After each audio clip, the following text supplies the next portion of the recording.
Welcome back. ہماری series Pakistan ایک مثالی ریاست بنے، اس کے لیے کیا کچھ کرنے کی ضرورت ہے، پاکستان کے مسائل کیا ہیں، اس کے لیے آج ہمیں جوائن کیا ہے سابق وائس چانسلر سندھ یونیورسٹی اور پاکستان کے ممتاز سابق فیڈرل بیوروکریٹ جناب مظہر الحق صدیقی، جنہوں نے تقریباً 40 سال وفاق پاکستان کی خدمت کی اور انتہائی انٹیگریٹی کے ساتھ. بہت بہت صدیقی صاحب ایک بار پھر یہ فرمائیے گا کہ ہمارے جو مسائل ہم بتاتے ہیں اس میں پاکستان شاید واحد مملکت ہے جس میں خارجہ پالیسی کی اتنی بڑی اہمیت ہے کہ پاکستان کی خارجہ پالیسی کیا ہو. اس کے دو ایشوز ہیں، ایک تو بھارت اور ایک غیر بھارت دوسرے ایشوز. پہلے میں جو ہماری مجموعی خد و خال ہیں خارجہ پالیسی کی، اس کے بارے میں آپ سے پوچھنا چاہوں گا کہ بار بار ہمیں کہا جاتا ہے کہ ہم اپنا تشخص بنائیں اور اپنا ایک آزاد پوزیشن بنائیں اور اپنی آزاد پالیسی ہو. پھر ہم سے کہا جاتا ہے کہ 21ویں صدی کے اندر پوری دنیا کے ساتھ آپ کو مل کے چلنا ہوگا، آپ کا اتنا بڑا مقام نہیں ہے کہ آپ اپنے آپ کو بالکل ایک تنہا اور آزاد اپنا ایک امیج بنائیں، لیکن ہمارا تشخص بھی کسی حد تک برقرار رہے اور دنیا بھی ہم سے ناراض نہ اور روٹھی نہ رہے. اس کے لیے کیا کیا جا سکتا ہے؟ یہ میں سمجھتا ہوں کہ ہمیں صرف جب میں بات کہتا ہوں ہندوستان اور پاکستان میں یہ بصیرت، جہاں تک سیاسی بصیرت ہے، اس میں یہ بڑی بد نصیب دو قوم ہے. مجھے نظر آتا ہے دے شوڈ انڈرسٹینڈ.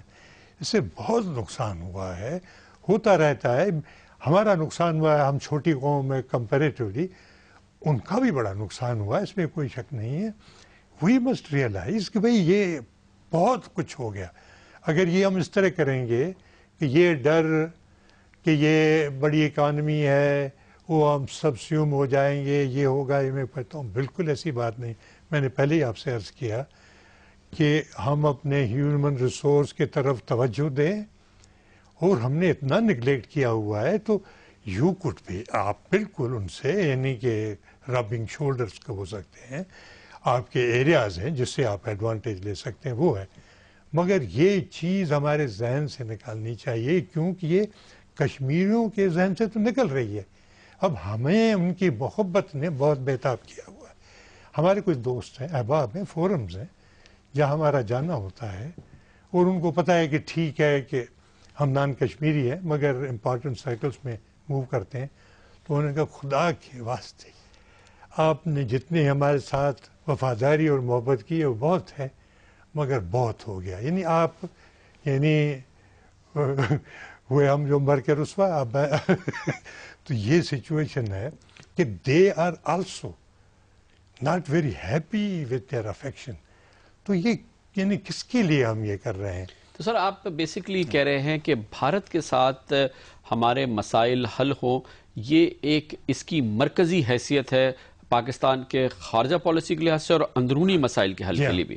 بالکل ہے. یہ میں آپ کو بتاتا ہوں، اس رخ پہ ہمیں سنجیدگی کے ساتھ سوچنا چاہیے. میں بھی ہندوستان بھی گیا ہوں، بامبے یونیورسٹی بھی گیا، دلی بھی گیا، مگر مجھے جن لوگوں سے بات ہوئی، وہ انٹلیکچوئلس تھے، وائس چانسلرس تھے، ان سب کو یہ احساس ہے کہ یار کیا کر رہے ہیں ہم لوگ، what are we doing, where are we up to.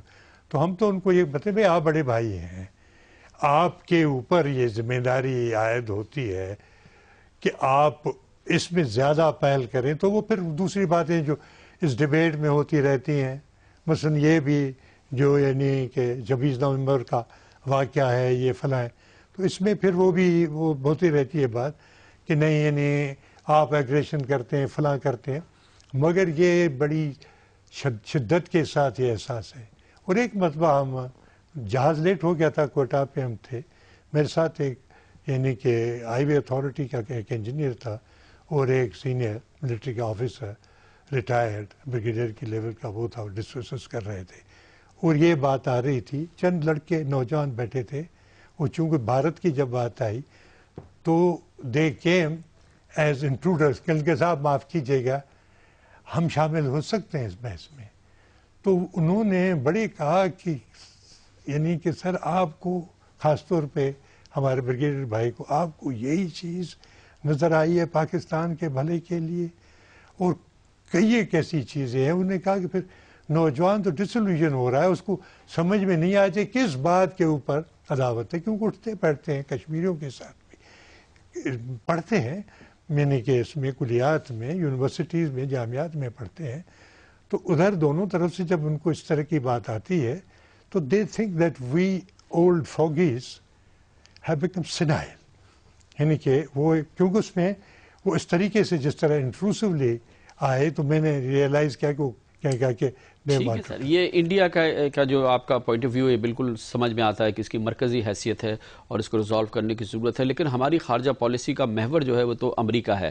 ہمارے امریکہ سے پورے 62 سال کے دوران عجیب و غریب تعلقات رہے ہیں، ہمارے عوام کو سب سے زیادہ شکایات امریکہ سے ہیں، ہماری ریاست کا سارا دار و مدار امریکہ کے ساتھ ہے۔ یہ ایک عجیب ایک تضاد سا ہے۔ دوست ہم کہتے ہیں، چین ہمارا سب سے بڑا ہے، سعودی عرب سے ہمارے روایتی تعلقات ہیں، یہ ایک عجیب سا ملغوبہ ہے۔ اس ملغوبے سے نکلنا ضروری ہے یا آپ کے خیال میں اسی سے کام چلتا رہے گا؟ نہیں، میرے خیال میں نکلنا ضروری ہے، میرا ذاتی خیال ہے۔ وہ تو خان لیاقت علی کے وقت میں ہی یہ ہونا چاہیے تھا، وہ جو انہوں نے چوائس کر لیا تھا جانے کا کہ امریکہ جائیں یا سوویت یونین جائیں، اس وقت ہی کیونکہ ہمیں ایک بیلنس طریقے سے رہنا چاہیے تھا۔ وہ ہمیں پتہ نہیں ان کی محبت کیوں اتنی مقناطیسی نظر آئی، مگر یہ میں سمجھتا ہوں کہ اس سے ہمیں فائدہ نہیں ہوگا۔ فائدہ کس سے ہوگا؟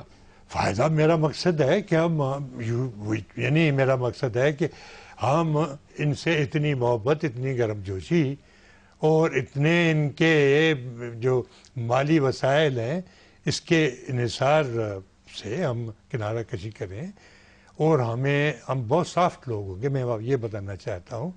اور دیہی ہمارا آدمی سافٹ نہیں ہے، کیونکہ جو پالیسی ڈیسائیڈ کرتے ہیں نا ہم جیسے لوگ ہیں جو کتابوں سے، دفتروں سے، بعض اوقات ایئر کنڈیشنز کمروں میں، بعض اوقات اچھی محفلوں میں بیٹھ کے بات کرتے ہیں، اور رف اینڈ ٹمبل والے آدمی جو ہیں نا وہ یعنی کہ اس وقت بھی ہمیں اور آپ کو وہی چلا رہے ہیں۔ جناب مظہر الحق صدیقی، سابق وائس چانسلر سندھ یونیورسٹی، سابق وفاقی سیکرٹری ہمارے ساتھ ہیں۔ پاکستان کو عظیم ریاست بنانے کے لیے خارجہ پالیسی کے حوالے سے کیا کچھ کرنا ہے، بھارت کی کیا اہمیت ہے، مرکزیت، اس کے ساتھ مسائل حل ہو، اس کے بارے میں آپ نے ویو سنا ممتاز دانشور جناب مظہر الحق صدیقی کا۔ ہم اپنی یہ گفتگو پاکستان کو عظیم تر ریاست بنانے کے لیے کیا کچھ کرنا ہوگا، بریڈ اینڈ بٹر کے لیے کیا کرنا ہوگا، پاکستان کی آمدنی، اخراجات، اس کو سنبھالیں کیسے، اس کا ذکر کریں گے کمرشل بریک کے بعد۔ میں کہتا ہوں کچھ وقت آپ قربانی دیں اور پیسہ دوسرے کاموں سے چھوڑ کے ایجوکیشن پہ لگائیں، وہ اکاؤنٹیبلٹی کے ساتھ دیکھیں کہ کوالٹیٹیو ایجوکیشن مل رہی یا نہیں۔